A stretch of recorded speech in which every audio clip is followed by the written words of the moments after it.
Cuidei do meu pai até o fim da vida. No testamento, ele me ignorou completamente. O som do respirador artificial havia se tornado a trilha sonora dos meus últimos meses.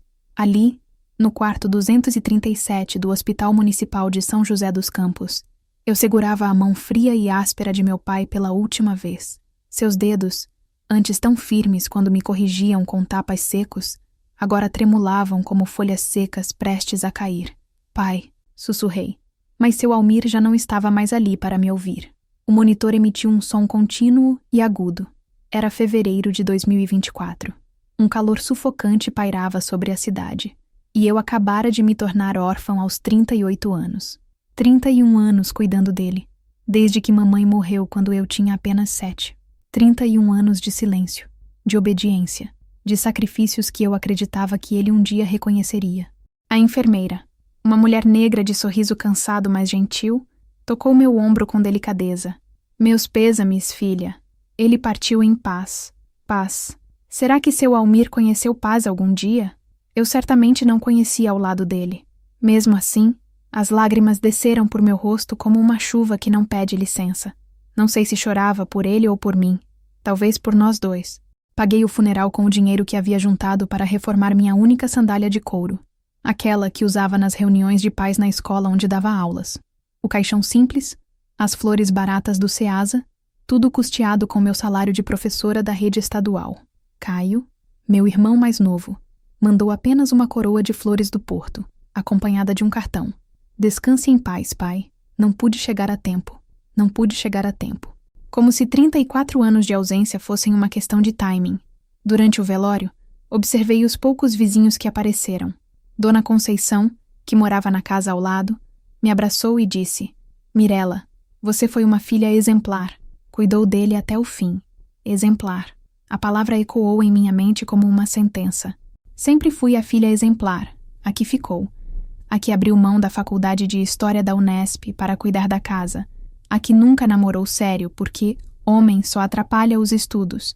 A que aceitou um cargo de professora eventual para não precisar sair de São José dos Campos. 3 dias depois do enterro, o advogado da família, Dr. Osvaldo, me ligou. Sua voz tremia um pouco, como se carregasse más notícias. Mirela, preciso que você venha ao escritório. É sobre o testamento de seu pai. Testamento. Eu nem sabia que ele havia feito um. Durante todos esses anos, dividíamos a mesma casa simples na Vila Industrial, a mesma rotina de remédios, consultas e contas para pagar. Nunca falamos sobre herança, porque nunca imaginei que houvesse algo além daquela casa de 3 cômodos e do Corsa 2010 que eu usava para levá-lo aos médicos. Caminhei até o escritório de Dr. Osvaldo na manhã seguinte. O trajeto pelas ruas familiares da minha infância me trouxe lembranças confusas. Eu, aos 12 anos, voltando da escola e encontrando papai sentado no sofá, rígido como sempre, esperando que eu aquecesse o almoço. Eu, aos 20, desistindo do emprego melhor em São Paulo porque ele teve pneumonia e precisava de cuidados. Eu, aos 35, levando-o para a quimioterapia e ouvindo ele murmurar que Caio saberia cuidar melhor dessas coisas. O escritório de doutor Osvaldo ficava numa sala pequena no centro da cidade. As paredes amareladas exibiam diplomas empoeirados e uma foto antiga dele com meu pai, ambos jovens, provavelmente dos tempos do exército. Sentei-me na cadeira de plástico diante de sua mesa de madeira riscada. Mirela, seu pai me procurou há 2 anos para fazer este testamento. Ele ajustou os óculos e segurou um documento de várias páginas. Devo ler na íntegra? Assenti, sentindo o coração acelerar. Finalmente, depois de tanto tempo, papai havia me visto. Havia reconhecido meu esforço, meu amor, minha dedicação incansável. Dr. Osvaldo limpou a garganta e começou. Eu, Almir Santos da Silva, no pleno gozo de minhas faculdades mentais. As palavras se misturavam em minha mente enquanto ele lia os primeiros parágrafos técnicos. Então, chegou a parte das disposições.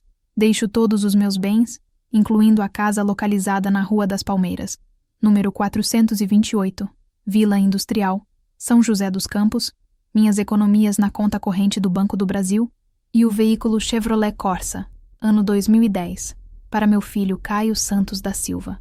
O mundo parou. Minha respiração se prendeu no peito como se alguém tivesse sugado todo o ar da sala.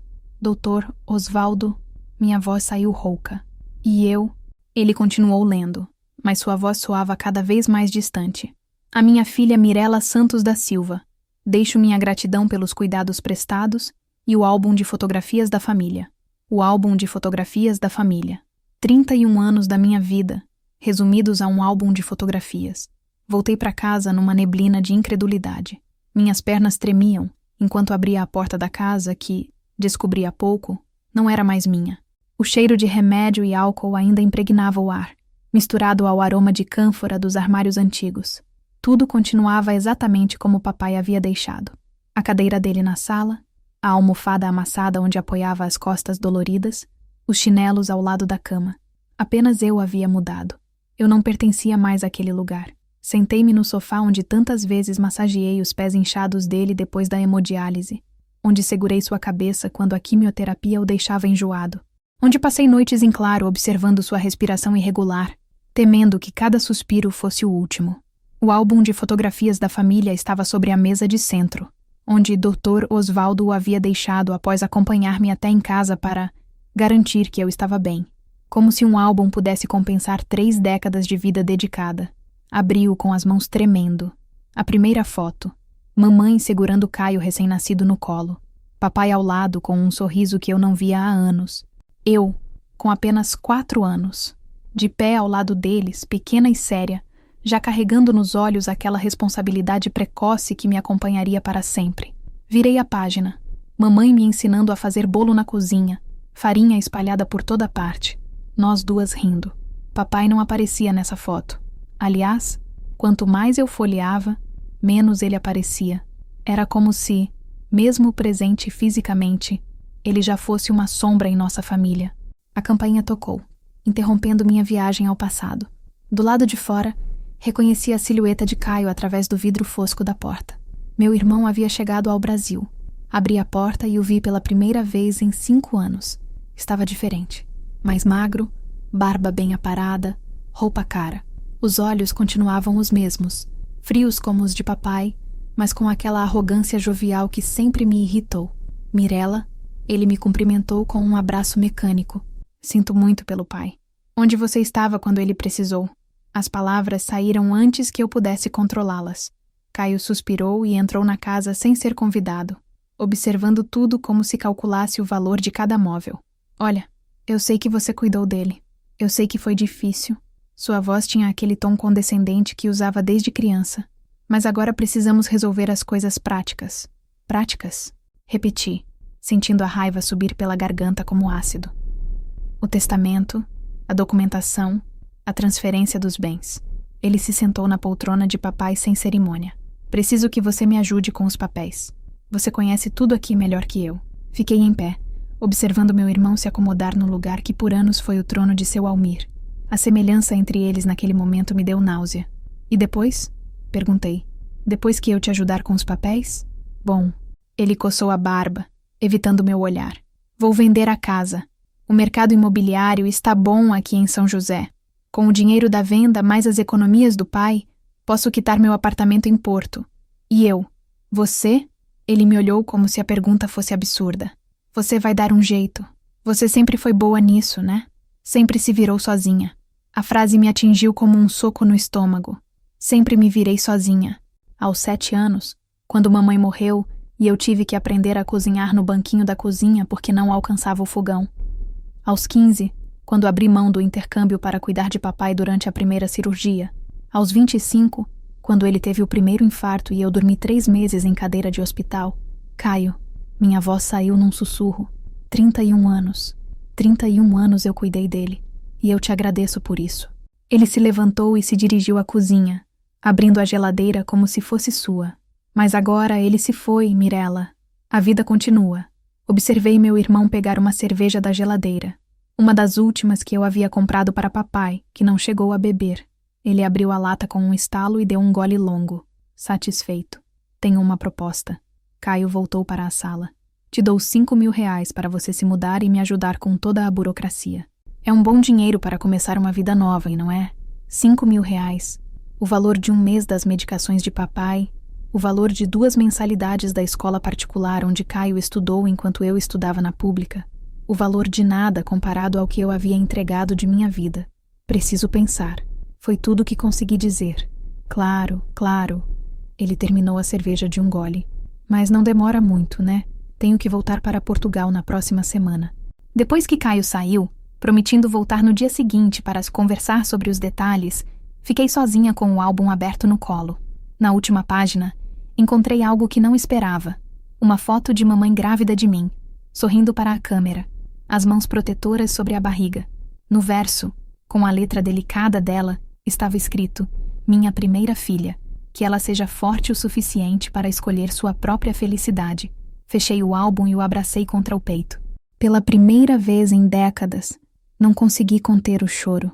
Passei a noite revirada na cama, as palavras de mamãe ecoando em minha mente. Que ela seja forte o suficiente para escolher sua própria felicidade.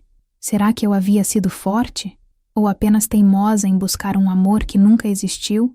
Pela manhã, decidi organizar o quarto de papai antes que Caio voltasse. Se a casa não era mais minha, pelo menos queria preservar algumas lembranças antes que ele vendesse tudo. Comecei pelas gavetas da cômoda antiga, aquela que pertenceu aos meus avós e que papai nunca me deixou mexer. Isso aí não é coisa sua, Mirella, dizia sempre que eu me aproximava. Cada coisa no seu lugar.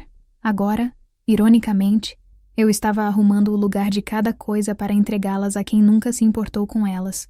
Na gaveta de baixo, entre documentos antigos e fotografias desbotadas, meus dedos tocaram algo diferente. Uma caixa de sapatos amarrada com um barbante vermelho desgastado. Puxei-a com cuidado e reconheci imediatamente a letra da minha mãe na etiqueta colada na tampa. Para Mirella, quando estiver pronta para entender. Meu coração disparou. Sentei-me no chão do quarto e desamarrei o barbante com mãos trêmulas. Dentro da caixa havia dezenas de cartas, todas escritas pela minha mãe para mim, organizadas por datas. A primeira era de quando eu tinha 5 anos. A última, escrita poucos dias antes de sua morte. Peguei uma das cartas do meio e a abri. Minha querida Mirella, hoje você completou 12 anos. Te vejo cuidando do Caio com tanto carinho, assumindo responsabilidades que não deveriam ser suas. Seu pai não percebe, mas eu vejo como você se esforça para agradá-lo, como busca nos olhos dele o reconhecimento que ele não sabe dar. Tenho medo, filha. Medo de que você passe a vida inteira esperando o amor de quem nunca aprendeu a amar. As lágrimas embaçaram minha visão. Peguei outra carta, esta datada de 2 meses antes da morte dela. Mirella, se você está lendo isto, é porque eu já parti e você finalmente teve coragem de procurar por estas cartas. Quero que saiba, você não tem culpa da frieza do seu pai. Almir é um homem ferido pela própria infância, pela rigidez do avô dele, pela guerra que ele carrega dentro de si mesmo. Mas isso não te obriga a carregar as feridas dele para sempre. Continuei lendo, carta após carta, descobrindo uma mãe que me conhecia melhor do que eu mesma. Ela havia previsto tudo. Minha tendência a me sacrificar, minha busca desesperada por aprovação, minha dificuldade de dizer não. Filha, seu valor não está nas mãos de quem não sabe reconhecer. Você é valiosa por existir, por ser quem é, não pelos cuidados que presta ou pelos sacrifícios que faz. Quando descobrir isso, será livre. O som da campainha me trouxe de volta ao presente. Escondei rapidamente as cartas embaixo da cama e fui atender. Era Caio, pontual como sempre, com uma pasta de documentos embaixo do braço. E aí? Decidiu sobre minha proposta? Perguntou, entrando na casa com a naturalidade de quem já se considerava dono. Ainda estou pensando. Menti, porque na verdade havia decidido na noite anterior, mas queria entender melhor o que as cartas da mamãe tinham a me ensinar. Mirella, não complica. Caio suspirou, impaciente. 5.000 reais é dinheiro bom. Você pode alugar um apartamento pequeno, começar de novo aos 38 anos. Pessoas começam de novo aos 60, aos 70. Você ainda é jovem. Ele abriu a pasta e espalhou documentos sobre a mesa. Aliás, precisamos conversar sobre uma coisa. Descobri que o pai tinha umas dívidas no cartão de crédito. Nada demais. Uns 8.000 reais. Como a herança vem com os bônus e os ônus, tecnicamente eu que vou ter que pagar. Eu paguei essas dívidas. Interrompi. Paguei no mês passado, quando ele morreu, com meu 13º salário. Caio me olhou surpreso, como se fosse impossível que eu soubesse de algo que ele não sabia. Tem o comprovante? Fui até a gaveta da cozinha e peguei todos os comprovantes de pagamento que havia guardado religiosamente. Conta de luz, telefone, água, farmácia, supermercado, 3 anos de recibos organizados em pastas plásticas. Você pagou tudo isso? Caio folheava os comprovantes, incrédulo. Quem você achou que pagava? Minha voz saiu mais ácida do que eu pretendia. O fantasma da mamãe? Ele ficou em silêncio por alguns minutos, calculando mentalmente quanto eu havia gasto. Finalmente, ergueu os olhos para mim. Olha, eu não sabia de tudo isso.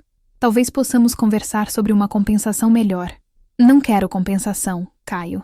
As palavras saíram firmes, surpreendendo até a mim mesma. Quero o que é justo. E o que seria justo, na sua opinião? Pensei nas cartas da mamãe, na mensagem dela sobre escolher minha própria felicidade. Pensei nos 31 anos da minha vida entregues a um homem que me via como obrigação. Ainda estou descobrindo, respondi, e pela primeira vez em décadas, senti que falava a verdade. Passei os próximos 3 dias lendo e relendo as cartas da mamãe. Cada palavra parecia ser um pedaço de mim que eu havia perdido ao longo dos anos. Ela me conhecia melhor do que eu mesma, previa meus medos, minhas inseguranças, minha necessidade desesperada de aprovação. Na quinta-feira, Caio apareceu novamente, desta vez com um corretor de imóveis, um homem de terno barato e sorriso ensaiado que media a casa com os olhos, como se calculasse quantos apartamentos de luxo cabiam no valor dela. Mirella, este é o seu Jorge, da imobiliária, disse Caio, sem sequer me perguntar se podia entrar com o estranho na minha casa. Ele vai avaliar o imóvel para a venda. Observei os 2 homens caminhando pela casa. Jorge anotando tudo em uma prancheta. Piso de cerâmica em bom estado. Instalação elétrica precisa de atualização. Área do terreno favorável para expansão. Eles falavam da minha vida como se ela fosse um relatório técnico. A casa tem potencial, disse Jorge, dirigindo-se exclusivamente a Caio. Com as melhorias certas, pode alcançar uns 300 mil. Do jeito que está, uns 250.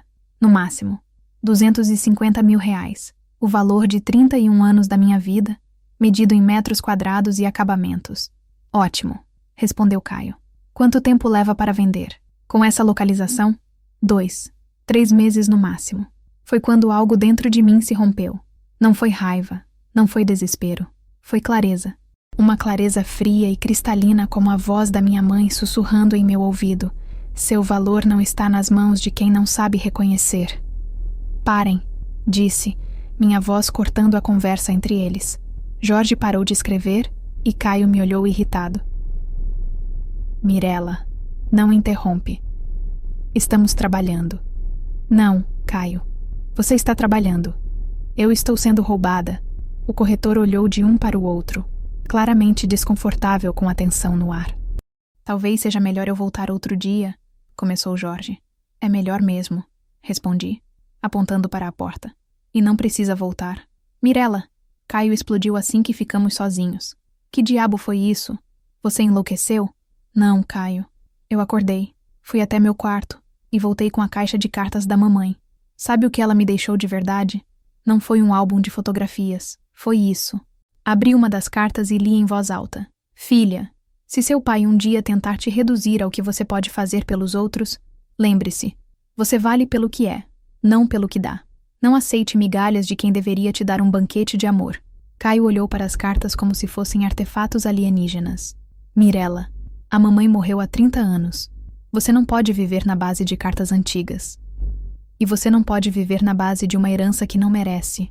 As palavras saíram com uma força que eu não sabia possuir. Você quer saber a verdade, Caio? Vou te contar tudo.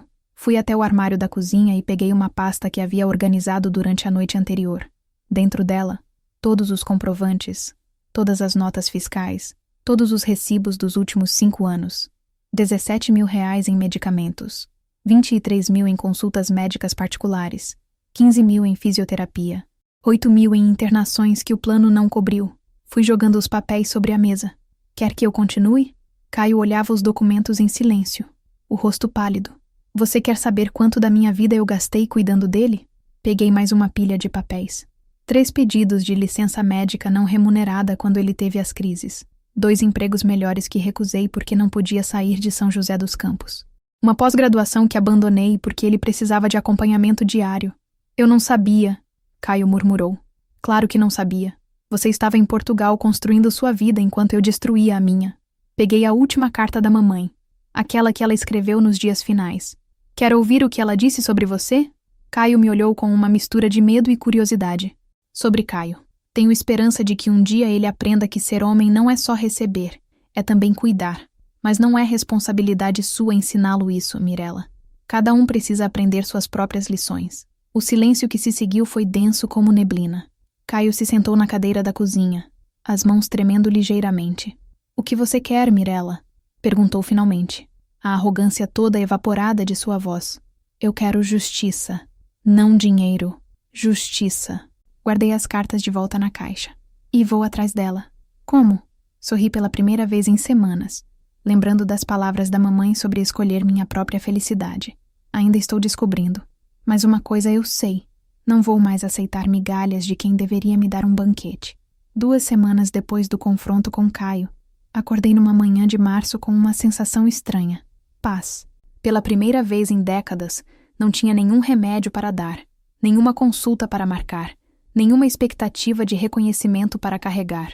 Caio havia voltado para Portugal 3 dias após nossa conversa, deixando apenas um envelope com 15 mil reais e um bilhete. Para compensar parte do que você gastou. Vou pensar sobre o resto. Não era tudo, mas era um reconhecimento. Mais importante que o dinheiro. Porém, foi a ligação que ele me fez na véspera da viagem. Mirella, sua voz soava diferente pelo telefone, mais suave. Eu nunca soube, nunca imaginei que você tinha feito tanto. Eu sei, respondi, sem rancor. Você também estava fugindo das feridas do papai, cada um do seu jeito. Talvez... Ele fez uma pausa longa. Sobre a herança, não vou vender a casa agora. Preciso pensar melhor sobre tudo isso. Não era uma desistência completa, mas era uma abertura.